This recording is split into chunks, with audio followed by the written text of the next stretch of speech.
Chapter 34, in which the equipment of Aramis and Porthos is treated of. Since the four friends had been each in search of his equipments, there had been no fixed meeting between them. They dined apart from one another, wherever they might happen to be, or rather where they could.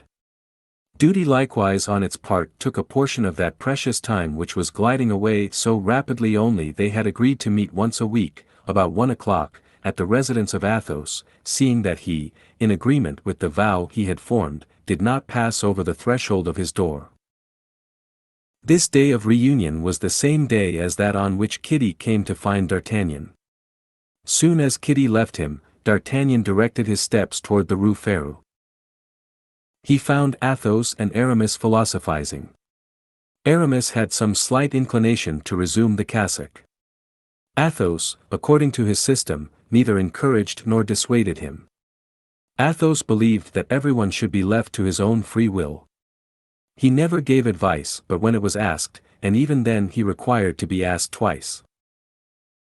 People, in general, he said, only ask advice not to follow it, or if they do follow it, it is for the sake of having someone to blame for having given it. Porthos arrived a minute after D'Artagnan. The four friends were reunited.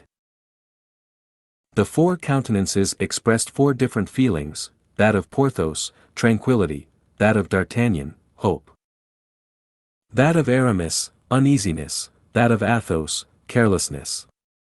At the end of a moment's conversation, in which Porthos hinted that a lady of elevated rank had condescended to relieve him from his embarrassment, Mousqueton entered.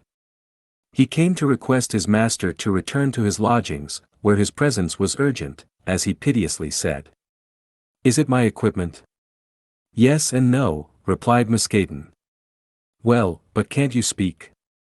"Come, monsieur." Porthos rose, saluted his friends, and followed Mousqueton. An instant after, Bazin made his appearance at the door. "What do you want with me, my friend?" said Aramis, with that mildness of language which was observable in him every time that his ideas were directed toward the church. "A man wishes to see monsieur at home," replied Bazin. "A man? What man?" "A mendicant. Give him alms, Bazin, and bid him pray for a poor sinner. This mendicant insists upon speaking to you, and pretends that you will be very glad to see him." "Has he sent no particular message for me?" "Yes. If Monsieur Aramis hesitates to come," he said, "tell him I am from Tours." "From Tours," cried Aramis. "A thousand pardons, gentlemen, but no doubt this man brings me the news I expected." And rising also, he went off at a quick pace. There remained Athos and D'Artagnan. "I believe these fellows have managed their business." "What do you think, D'Artagnan?" said Athos. "I know that Porthos was in a fair way," replied D'Artagnan, "and as to Aramis, to tell you the truth, I have never been seriously uneasy on his account. But you, my dear Athos, you, who so generously distributed the Englishman's pistoles, which were our legitimate property, what do you mean to do?" "I am satisfied with having killed that fellow, my boy, seeing that it is blessed bread to kill an Englishman, but if I had pocketed his pistoles, they would have weighed me down like a remorse." "Go to, my dear Athos, you have truly inconceivable ideas." "Let it pass. What do you think of Monsieur de Treville telling me, when he did me the honor to call upon me yesterday, that you associated with the suspected English, whom the cardinal protects? That is to say, I visit an Englishwoman, the one I named." "Oh, I. The fair woman on whose account I gave you advice, which naturally you took care not to adopt." "I gave you my reasons." "Yes, you look there for your outfit, I think you said." "Not at all. I have acquired certain knowledge that that woman was concerned in the abduction of Madame Bonacieux." "Yes, I understand now, to find one woman, you court another. It is the longest road, but certainly the most amusing." D'Artagnan was on the point of telling Athos all, but one consideration restrained him. Athos was a gentleman, punctilious in points of honor, and there were in the plan which our lover had devised for Milady, he was sure, certain things that would not obtain the assent of this Puritan. He was therefore silent, and as Athos was the least inquisitive of any man on earth, D'Artagnan's confidence stopped there. We will therefore leave the two friends, who had nothing important to say to each other, and follow Aramis. Upon being informed that the person who wanted to speak to him came from Tours, we have seen with what rapidity the young man followed, or rather went before, Bazin. He ran without stopping from the Rue Férou to the Rue de Vaugirard.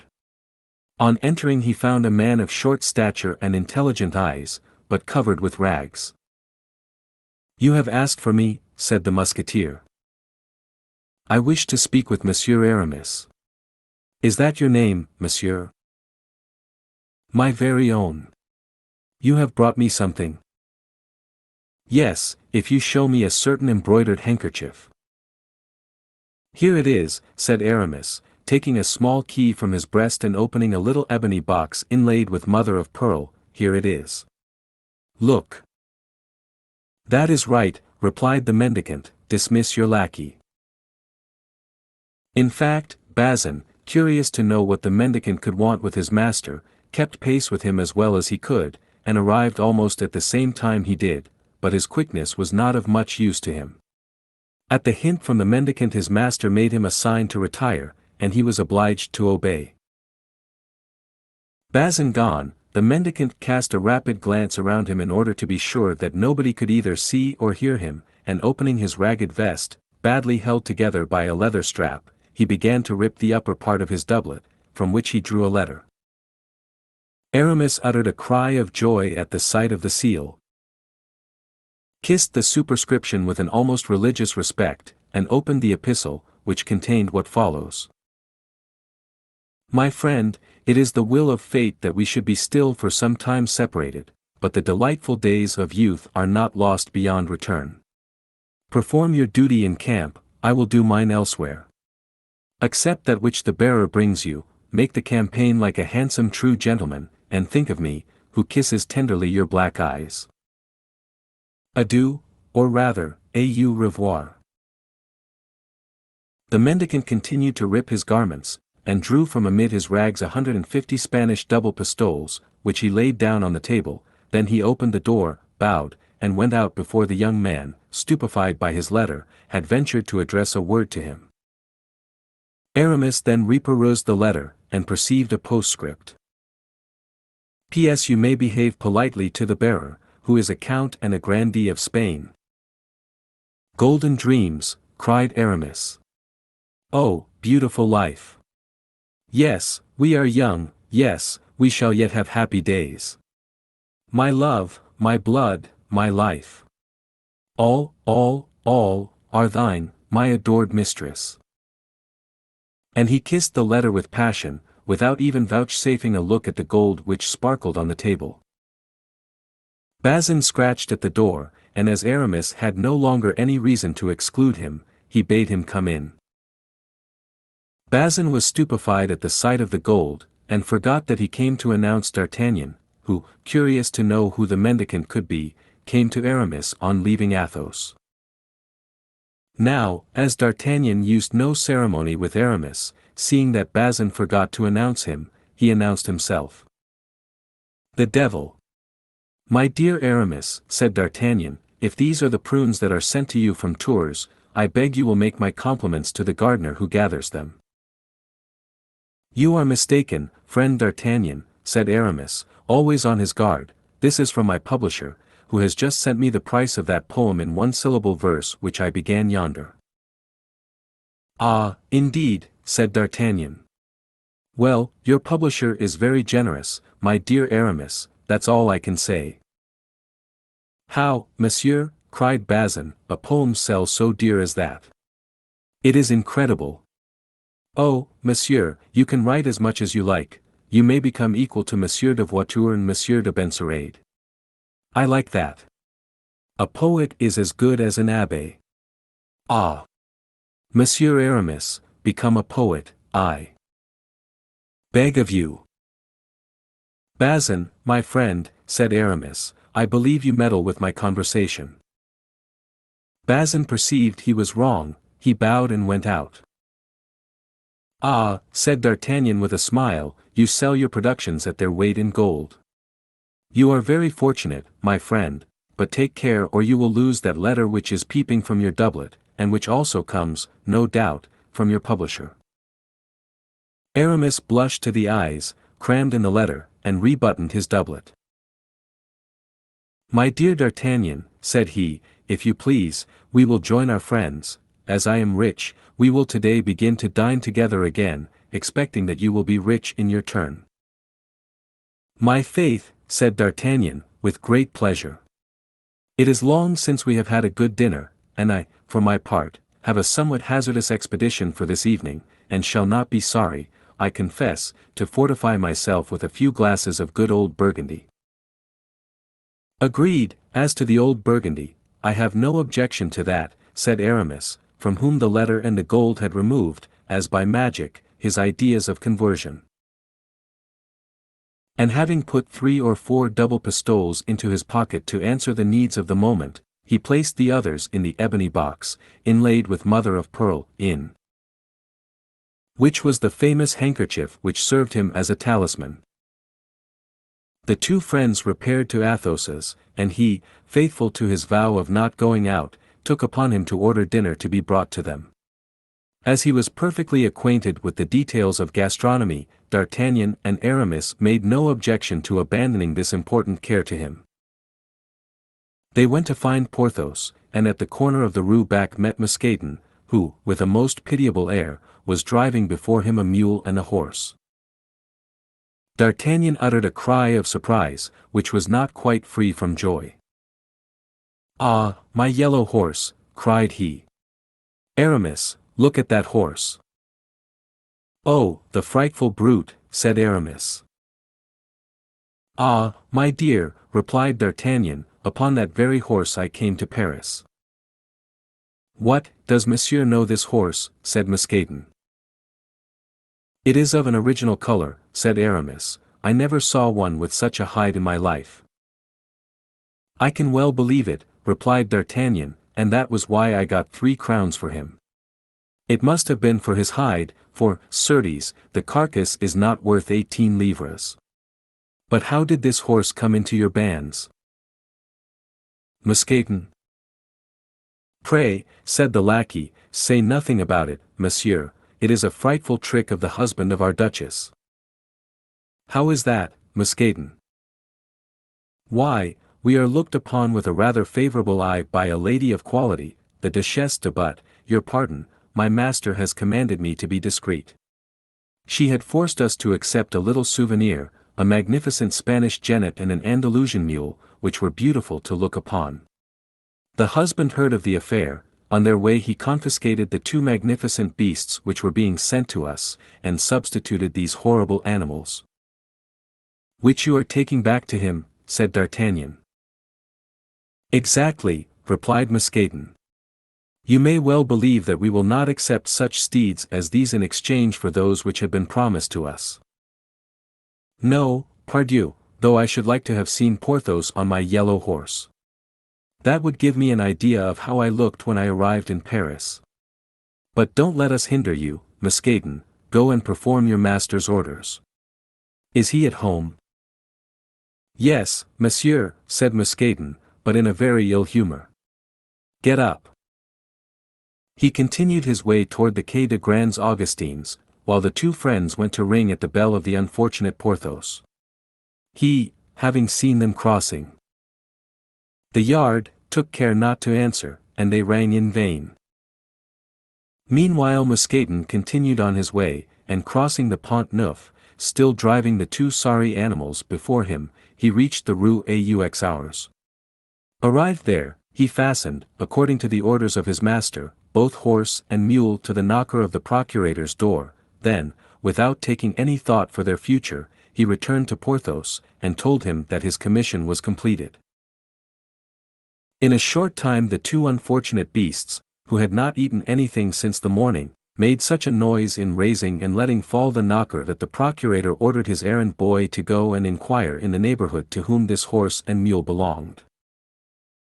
Madame Coquenard recognized her present, and could not at first comprehend this restitution, but the visit of Porthos soon enlightened her. The anger which fired the eyes of the Musketeer, in spite of his efforts to suppress it, terrified his sensitive inamorata. In fact, Mousqueton had not concealed from his master that he had met D'Artagnan and Aramis, and that D'Artagnan in the yellow horse had recognized the Bernese pony upon which he had come to Paris, and which he had sold for 3 crowns. Porthos went away after having appointed a meeting with the procurator's wife in the cloister of Saint Magloire. The procurator, seeing he was going, invited him to dinner, an invitation which the Musketeer refused with a majestic air. Madame Coquenard repaired trembling to the cloister of St. Magloire, for she guessed the reproaches that awaited her there, but she was fascinated by the lofty airs of Porthos.